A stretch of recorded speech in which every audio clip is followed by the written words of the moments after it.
By choosing inversion times appropriately, cerebrospinal fluid, white matter or gray matter, any tissue of interest can be imaged by separating them from others.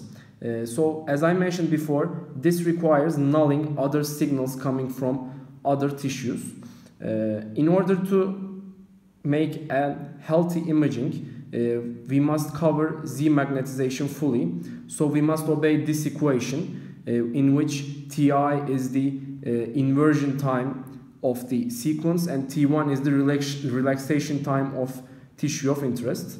So by using this graphic, actually we can understand why we are using 180 degrees inversion pulses, and how they just help us to make clear imaging for different tissues.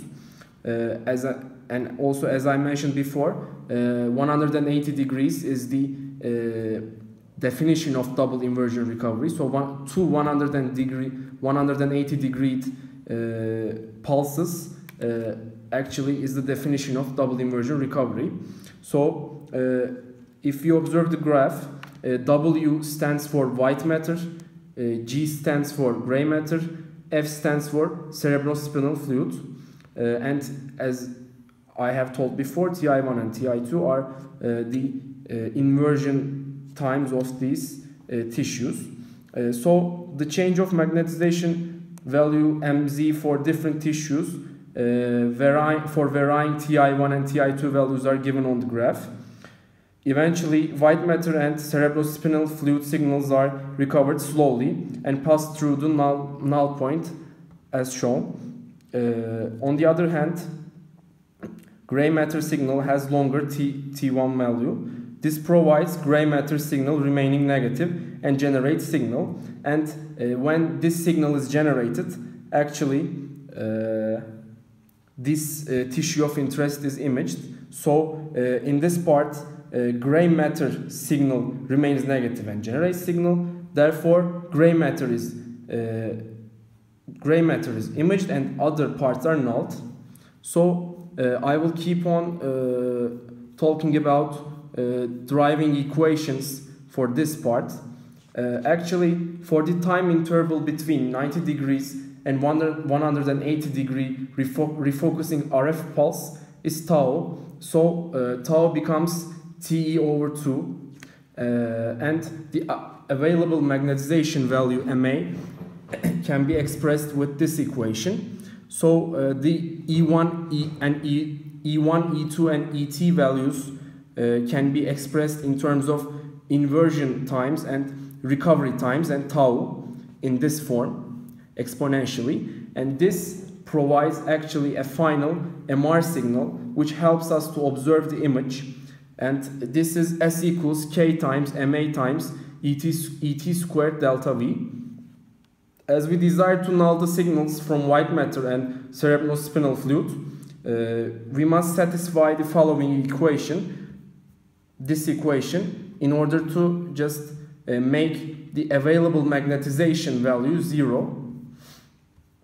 This problem actually can be solved graphically, because for different values we may have many different values for Ti1 and Ti2. So if we observe the double inversion recovery graph for a certain value, in this case T1 is 0.53 and tau is 10 microseconds and TR is 8 seconds. For this graph that indicates inversion Ti2 and Ti1, actually the intersection point of this graph provides both tissues are null. So if we are observing the intersection point of this graph, we are observing the point for Ti1 and Ti2 values that are nulled both, and the remaining part becomes the tissue of interest. So if we observe actually the echo sequence pulse of the double inversion recovery sequence, we can have better understanding. So with two 180 degree pulses, we are forming the prior formation, and we are making the slice selection, then we are making the phase encoding, and then we are encoding the frequency, and finally by using the echo the signal is generated, and we are observing the desired tissue by nulling the others. So actually we can confirm the values we have found from the previous graph by using the Z magnetization values for different TR values and combine them with the previous graph. So by using this graph, actually we can verify, for example, a case for TR is 4 seconds, tau is 10 milliseconds, and the values we have found from the previous graph are 1700 milliseconds, and for the TI2 is 350 milliseconds.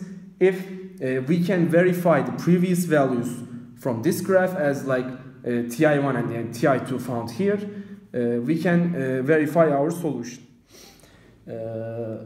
Double inversion recovery sequence is basically used for the disease called multiple sclerosis, which is commonly known as MS.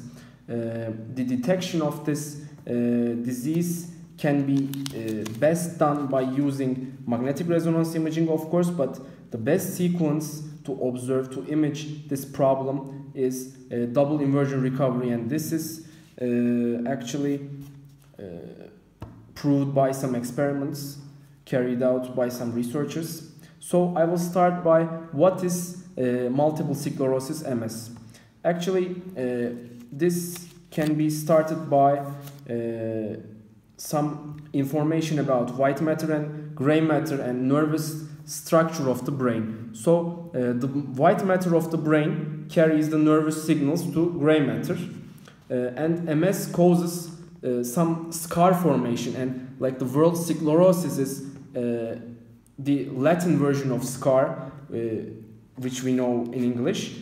So causes some scar formation on white matter area of the brain. This causes some transmission errors on the body, and this transmission failures caused some movement problems or some other problems on people. So if we want to just observe the problems in the brain in this aspect, we must use double inversion recovery. So double inversion recovery steps in. Intracortical lesions must be delineated in the brain. Therefore, we must use some MRI techniques. Here is an image of gray matter and white matter, gray matter imaged by 3D double inversion recovery sequence, and actually this arrow indicates a lesion formed in gray matter, and this image actually indicates that the brain can be, the lesions formed on gray matter of the brain can be observed by double inversion recovery clearly. So actually I want to provide some comparisons between different sequences and double inversion recovery. There are some pictures given here by different sequences of intracortical lesions. So for the top row, we have transverse intermediate weighted sequence, T2 weighted sequence, flare sequence, and 3D inversion recovery sequence. So the arrows given indicate actually the intracortical lesions that cause multiple sclerosis. So for the intermediate weighted sequence, actually it is really hard to observe the lesion, and this is still valid, better but still valid for T2 and flare sequence. But however, This shiny spot actually indicates the intracortical lesion formed in gray matter of the brain, and as we can understand, double inversion recovery provides the best intracortical lesion findings by imaging. And bottom row indicates again an intracortical lesion for a different patient. So actually for this case, IW imaging, T2 weighted imaging, 3D FLAIR imaging, and 3D double inversion recovery imaging all provide some information about intracortical lesions. However, still the best observation can be done by double inversion recovery sequence. I will move on with some different images again with intracortical lesions and multiple sclerosis problems in the brain. So in this case, for this figure, we are observing a mixed white and gray matter lesions. This is different from the previous image because in the previous image we were observing only the gray matter, but now we must image both gray and white matter. Therefore, this is actually a harder imaging task, but let's see how different sequences have performed for different